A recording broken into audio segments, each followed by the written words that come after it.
Welcome to the Great African Leadership Series, where we feature great inspirational speeches and quotes from African leaders. Fellow freedom fighters, comrades and friends, it is my great pleasure to welcome you to Accra and to this conference of African freedom fighters and supporters of the growing movement for Africa's liberation and unity. It is good for our cause to have a periodic meeting of this kind to examine our position in the great struggle to rid Africa completely and forever of imperialism and its handmaidens, colonialism and neocolonialism.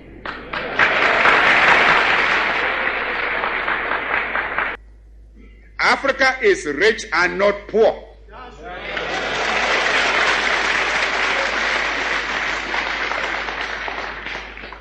As the great wealth that has been taken out of our continent over 5 centuries of spoliation and extortion very well proves. Africa has immense actual and potential wealth: gold, diamond, copper, manganese, bauxite, iron ore, uranium, asbestos, chrome, cobalt, a host of other minerals.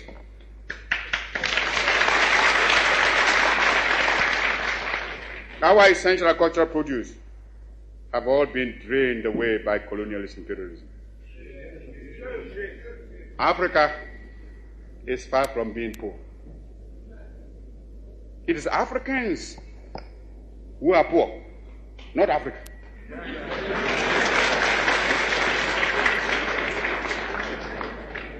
And they are poor because of the uncounted profit that has been made out of the exploitation of their labor and their lands. If we are being baited to enter a European community, we must have something that community needs, and needs badly, when it pretends to offer a bonus by way of aid. When Greeks come bearing grapes, should we not look them well in the mouth, if I may mix my metaphor? But I'm sure you get my meaning. I raise this point so that it will stay in your minds when you may be tempted by the seductive promises of new colonialism to forget the real character of colonialist imperialism and be persuaded away from your own true interests and those of Africa. For today, we must each see ourselves as part of Africa in order that we may face colonialist imperialism and its new form, neocolonialism, on a continent-wide front. This requires some plain speaking. And for the sake of Africa, let us speak plainly.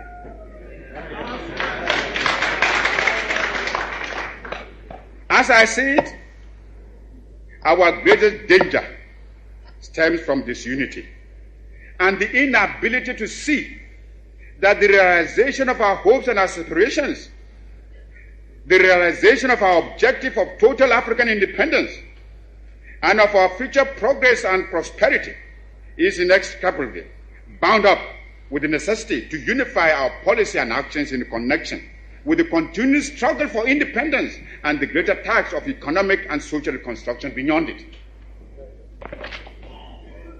We must therefore face the issue of African unity now, for only unity will make the artificial boundaries and regional demarcations imposed by colonialism obsolete and superfluous. African unity will thus provide an effective remedy for border disputes and internecine troubles. In a united Africa, there could be no frontier claims between Ethiopia and Somalia, or between Zanzibar and Kenya, Guinea or Liberia, or between Ghana, Togoland and the Ivory Coast.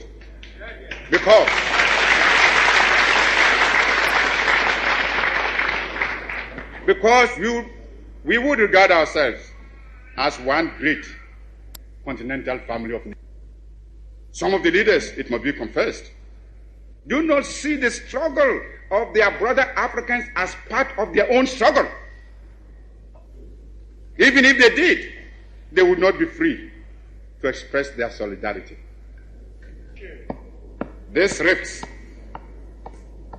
are consciously created by the imperialists between Africans, where they can sit back and watch with sly satisfaction,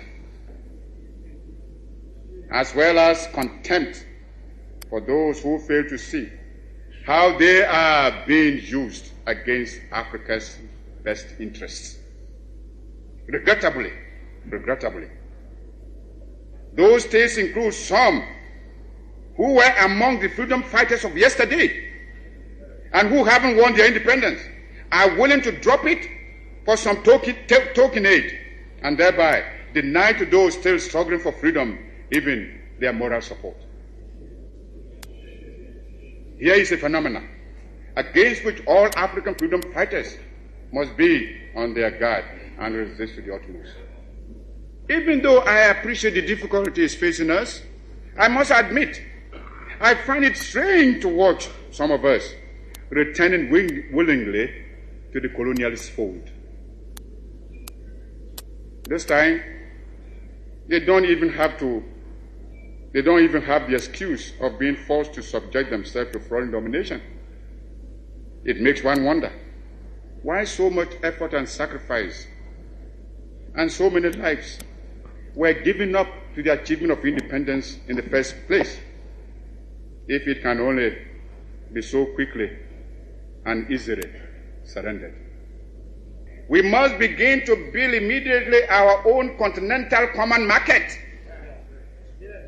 For it is easy for anyone who studies the common market organization closely to realize that the common market is aimed at harnessing the African countries to satisfy the profit lust of the imperialist bloc and to prevent us from following an independent neutralist policy.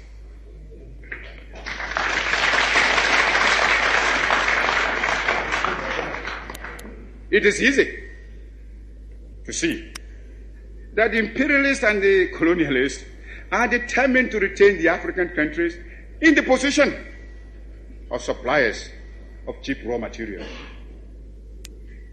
If we do not resist this threat, and if we throw in our lot with the common market, we shall doom the economy of Africa to a state of perpetual subjection to the economy of Western Europe. This will, of course, hinder the industrialization of our young African states. It is impossible to think of economic development and national independence without possessing an unfettered capacity for maintaining a strong industrial power. The activities of the common market are therefore fraught with dangerous political and economic consequences for the independent African states. The organization constitutes an attempt to replace the old system of colonial exploitation by a new system of collective colonialism, which will be stronger and more dangerous than the old evils we are striving to liquidate from our continent. This is another reason why we should come together in a unified African economic plan, which, operating on a continental scale, can make a solid attack on the imperialist domination in Africa. We should, without delay, aim at the creation of a joint African military command. There is little wisdom in our present separate effort to build up and maintain defense forces, which, in any case, would be ineffective in a major world conflict. If we examine this problem realistically, we would ask, which single African state could protect itself against an imperialist aggressor? And how much more difficult this would be when some states are allowing the imperialists to maintain bases on their territories. I have already referred to the military forces with South Africa is raising and the danger it poses for the new African states and the struggle of those still in chains. Only our unity can provide us with anything like adequate protection. Those problems can best be met within a unified Africa, and it should be possible in the higher reaches of our endeavor to devise a constitutional structure which will secure the objectives I have outlined, and yet preserve the sovereignty of each of the countries joining the Union. Countries within the Union will naturally maintain their own constitutions, continue to use their own national emblems and national anthems and other symbols and paraphernalia of sovereignty. Regional associations and territorial groupings can only be other forms of balkanization unless they are conceived within the framework of a continental union.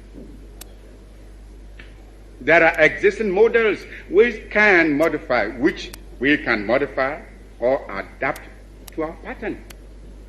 The United States of America, the Soviet Union, India and China have proved the efficacy of unions embracing large stretches of land and population.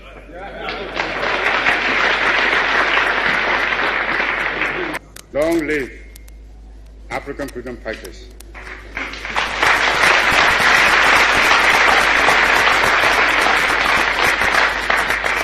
Long live African independence.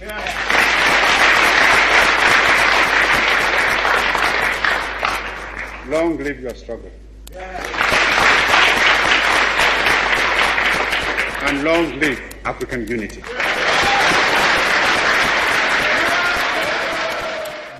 And share this video with friends and family to support the channel.